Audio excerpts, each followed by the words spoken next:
So y'all know I had to do a reaction video to this FYRE Festival fail, okay? Now, for those of y'all who don't know, both Netflix and Hulu have both released their own individual documentaries that have chronicled what happened in 2017 with FYRE Festival. Okay, so for those of y'all who don't know, FYRE Festival was the brainchild of Billy Macfarland, who partnered with his hand puppet, Ja Rule, to create this exclusive social media music festival in 2017 that never really happened. So basically what they did was they, created a bunch of content around this music festival, but the music festival was really supposed to be really a vehicle to promote their FYRE app, which was an app that was essentially going to allow people to book celebrities without having to go through some crazy middleman, which I actually think that's a novel idea, right? I think that's a dope idea. However, the problem came in with the fact that they had never put on a music festival. Now, music festivals, from my knowledge, seem to take a very long time to get off the ground. I believe that the most successful ones started really, really small, and then they grew bigger and bigger and bigger every year. But these people wanted it to just be like this humongous thing, and they had roped in all of these social media influencers and models and stuff like that to promote it. And lo and behold, as time went on, the people who were working with them began to discover that, they didn't have their shit together, right? They had no clue on how a music festival was supposed to be run, right? So what I want to do today is I want to talk about the Netflix version, because I'm hearing conflicting opinions. People are telling me that the Hulu version is better because that focuses more on the impacts that this has had on our generation and what it says about us in this social media landscape. But I want to talk about the Netflix version because that really dives into the behind the scenes of the people who were working on the festival. So Billy Macfarland was a really, really big talker, and I feel like because he had Ja Rule as his mouthpiece, and I don't understand why you would choose Ja Rule as your mouthpiece. Like, in my mind, this is no shade to Ja Rule, but I feel like, what has he done lately? Like, is he doing some stuff that makes him legitimate in the tech space, or were they just using him as the token hip hop artist that was appearing to be cool and representing the urban population, and were they using the urban population as a means to sell this? I don't really know what the whole idea with using Ja Rule was, because he would not be my first choice of person that I would use to promote an app in this day and age. Now, maybe back in 2003, he would have been somebody that I would have been like, oh my God, we gotta use Ja Rule. But I don't know who's thinking to themselves, oh my God, we gotta use Ja Rule to promote our social app or anything like that, right? Or especially a music festival. Is he performing at a music festival still? Like, I don't get it. Listen, maybe it's just me, and this is, again, no shade to Ja Rule, but I don't get it. But the other thing is, I really felt like, I don't know if the Hulu version focuses on this, and I'm gonna have to do a part 2 to this video to really get into it. But what I really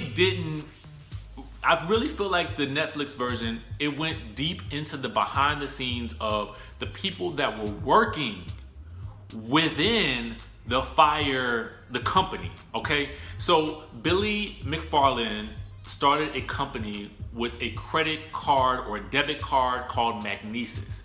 Basically, that was something for the cool kids to have as a way, and it had all these membership perks and stuff like that. Basically, this was some type of scam. And basically, from what I gather, he was using one scam to pay for the previous scam, because people were finding out that the previous scam was a scam. Does that make sense? But people weren't really putting the two together until the calamity that was FYRE Festival. So essentially the dig with the FYRE Festival was they went down to the Bahamas because they apparently purchased an island, and they had hired all these people to help them put this together within about 6 to 8 weeks. Now it's a music festival that you're inviting over 6,000 people to on an island that was supposedly Pablo Escobar's island, which they couldn't even end up using. So then within 6 to 8 weeks of this whole thing going down, they had to go and find new islands to try to use. Meanwhile, they're exploiting the people of the Bahamas. Let's just put it like that, because I really feel like Netflix didn't really get too much into it. They did, but they didn't. Because what they did was they ended up using a lot of workers who were from the Bahamas to actually help facilitate the build out of this huge festival that they had promised these people. And as time went on, it began to become apparent that, behind the scenes, they didn't have their shit together. These people were putting up tents when these influencers had been promised luxury accommodations, luxury villas, yacht cruises. I mean, they were promised the works, and all of these artists were supposed to come. They had been lured there under the guise of, all of these top models being there on social media, and these models weren't gonna be there. They didn't have any of the things that they said that they were gonna have at all for this. And in my mind, I'm like, at a certain point in time, y'all know when an event is not gonna go as planned. Like we can tell, like, all the hotels are booked because it's already a big weekend here. All that we can use are these disaster relief tents to put people in. You're gonna put 6,000 people in disaster relief tents at a music festival? Bad idea. So when these kids come down, they don't have any place to stay but in these tents that have been rained on and in, and it was chaos. And I'm thinking to myself, really, let's get to the heart of this issue. I do feel bad for everybody that went to the festival, that spent their money, and then they had to end up coming back. But who I really feel bad for, the people I really feel for, are the good people of the Bahamas, because I feel like they were exploited to the max. Let me tell you something. These people had been hired under the promise of being paid for work. They were not able to be paid. One of the festival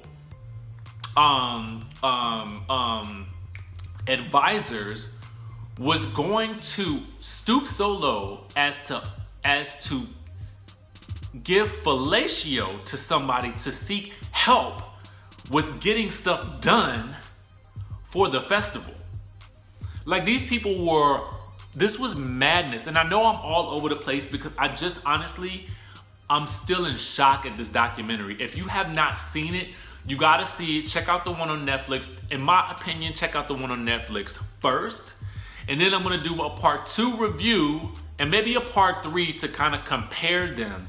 But I really feel like the good people of the Bahamas, they really did them dirty, because a lot of those workers have been working for at least a month or so, and they weren't paid for any of that work. And when you watch the documentary, you'll see what I'm saying, and I think your heart will go out to those people, because I feel like there is nothing worse than working for something and not being paid for it. Okay? Nothing worse. And I left the documentary feeling disgusted. Like, this really happened.